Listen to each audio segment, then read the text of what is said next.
Hi everyone, my name is Alex, and today is actually my first video on YouTube. Or should I say podcast, because there is actually no video, just the sound, but whatever. Well, I'm just gonna jump in, and there's not really going to be any structure in this video. I'm sorry about that. And if it's really too annoying, please tell me in the comments, and I will change my way of making the podcasts. For now, I just want to jump in and improvise through this podcast, and let's see what happens. So, actually, this channel is, I think, is going to be about MBTI, and it's gonna be a little bit more for people who are already introduced to the topic. I'm gonna talk about cognitive functions and advanced theories of people that I've heard, and so yeah, of course, also there's gonna be a lot of stuff that I heard and read.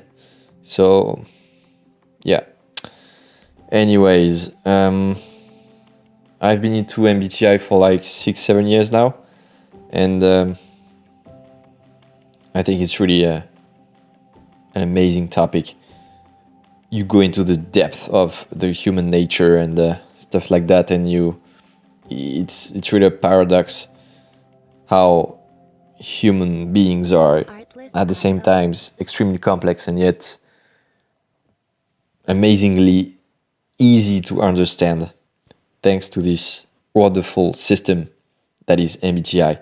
So enough of small talk, and let's dive into the first profile that I'm going to analyze and talk about, which is the ISTJ. And well, there's not any reason why I picked the ISTJ to be the first one. It's really random. I had to pick one, and this is the one. Anyways, what can I say about the ISTJ?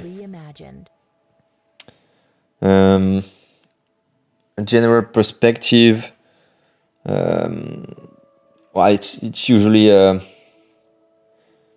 ISTJ is seen as a pretty serious type, and ISTJs are actually, of course, driven by method, structure, what works, what has worked, and how can we apply it to the today's situation in order to improve our situations.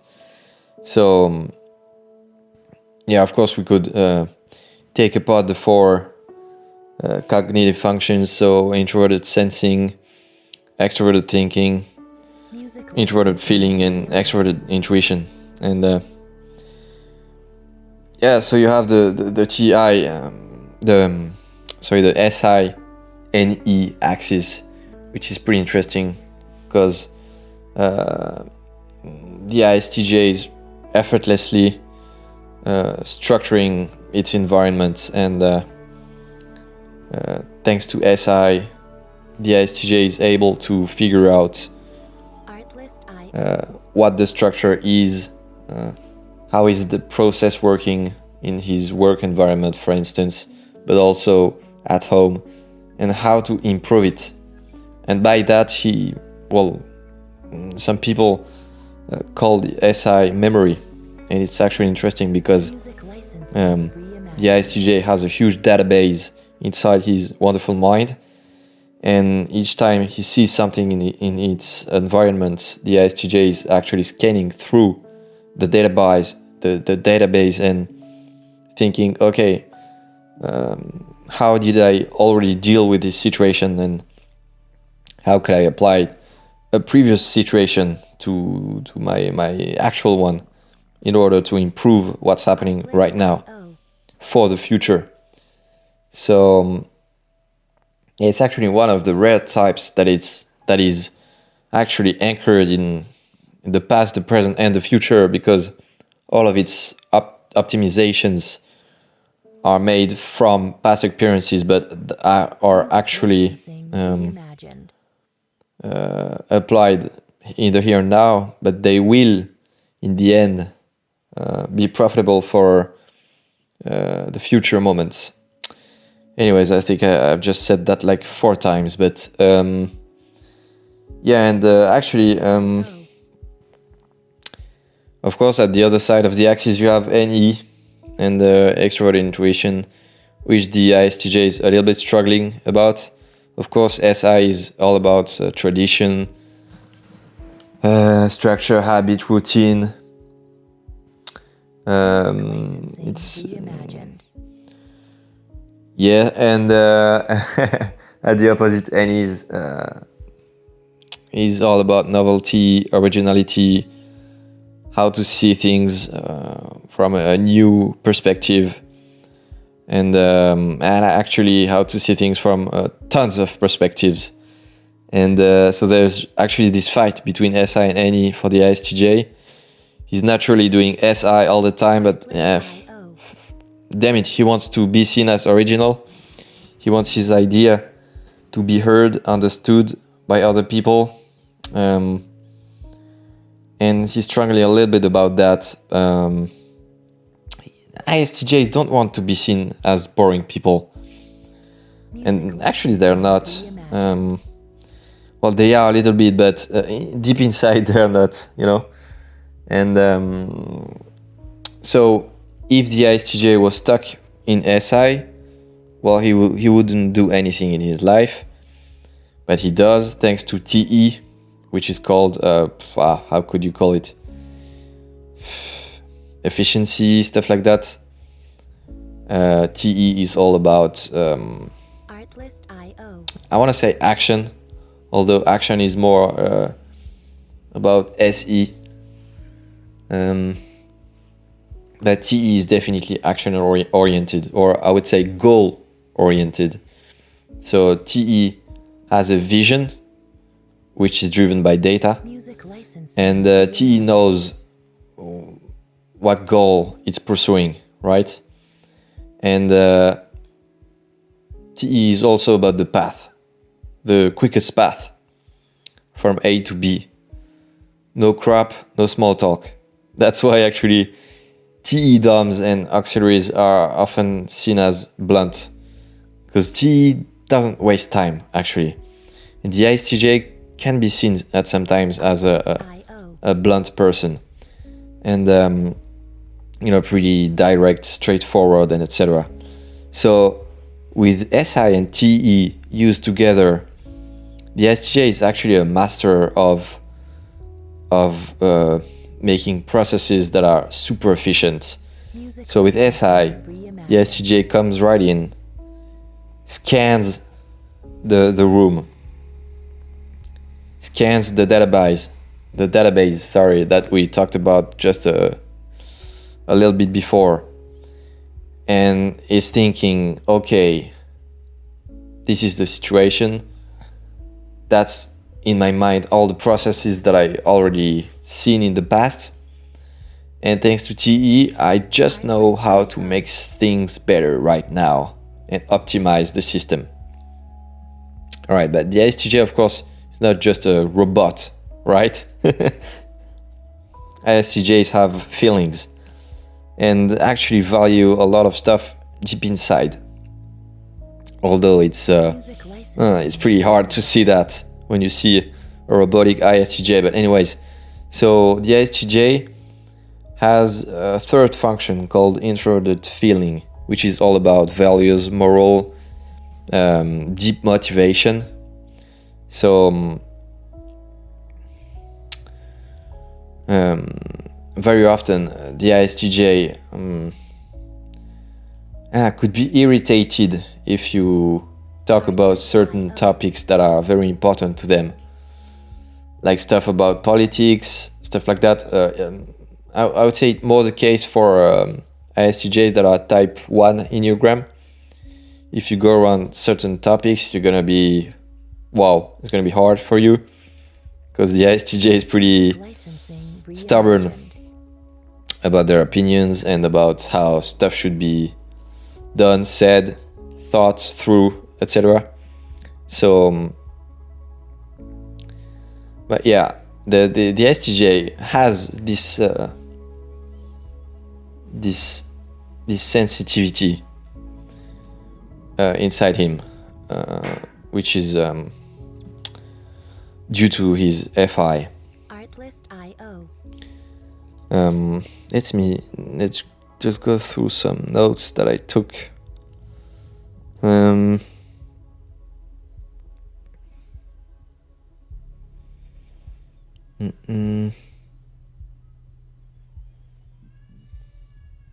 Music licensing reimagined.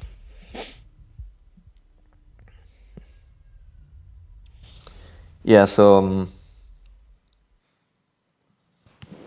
yeah, the ISTJ is of course described as serious, also boring. Could say he's a little bit boring, doesn't go out of his room, etc.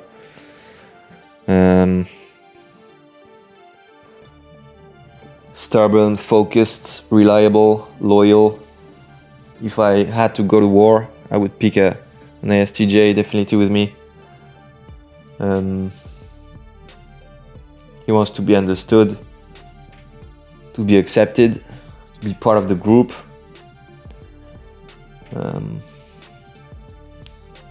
He wants to have its own identity and be praised for it. FI, remember, people are not really comfortable with their third and fourth functions. The ISTJ is afraid of being wrong and talking crap. And also he's afraid of disappointing people because he's so reliable and liked for that. That's basically the only reason people like them. Joking, but the ISTJ sometimes thinks that.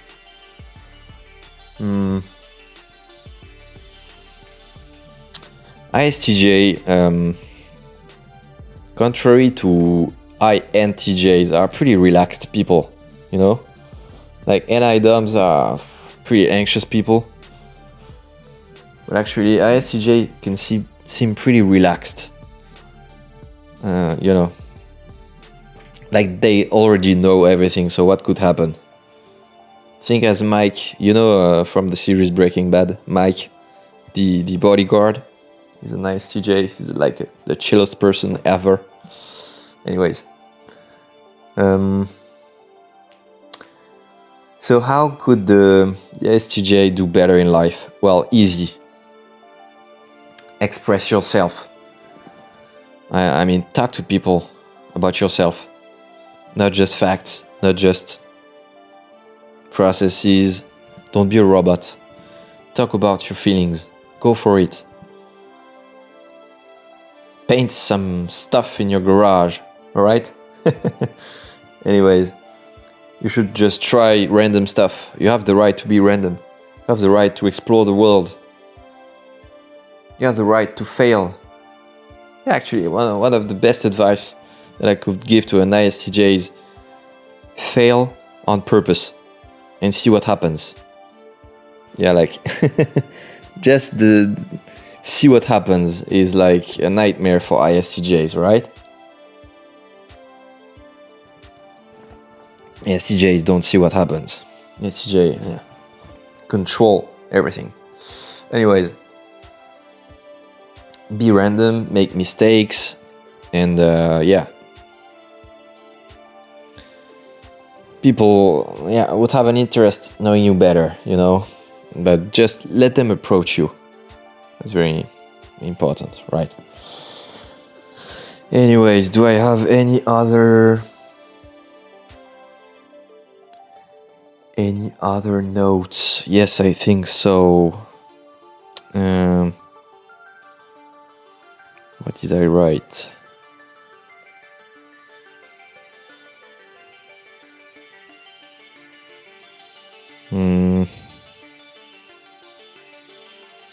Yeah, I wrote, if the ISTJ was a car model, it would be a Porsche, because it would be reliable, expensive, known for many years, remodeled many times, fast, effective, powerful, precise. Yeah, honestly, I could have said like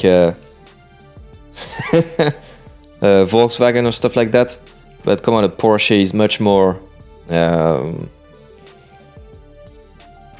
bright. Okay. Yeah, I already said that. He's pretty relaxed, often underrated, although people appreciate him a lot. If you have an ISTJ as a colleague, yeah, he will always ask you, like, did you do that? Did you do this? And yeah, you could feel a little bit threatened by his presence, but its ultimate goal is to make things work, not to make you feel uncomfortable. Anyways, listen to the ISTJ, ask him about his past, because he values that a lot.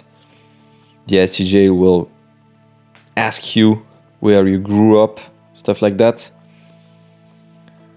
That's something that will not be interesting for the INTJ, which will be all about what are your goals, stuff like that. Anyways, I think that's it. Guys, thank you for this first one. And please, I would be honored if you told me in the comments what you thought about this recording overall. I want to take some advices, and yeah, let's upload this first recording. Bye bye.